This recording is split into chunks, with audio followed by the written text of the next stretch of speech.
dalam 3 jam lagi perjalanan kita. Tapi tak apa.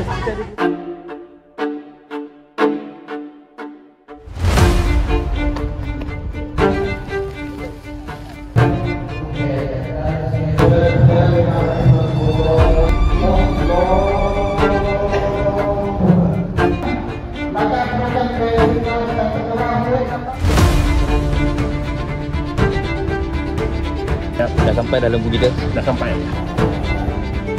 Allahu Akbar, Allah. Sumbangan tuan-tuan dan puan-puan ni amat-amat diperlukan. Bersama-sama dengan kami di Manasik untuk kita sama-sama membantu saudara se-Islam kita di Kemboja, khasnya di perkampungan Kebun Temung ni.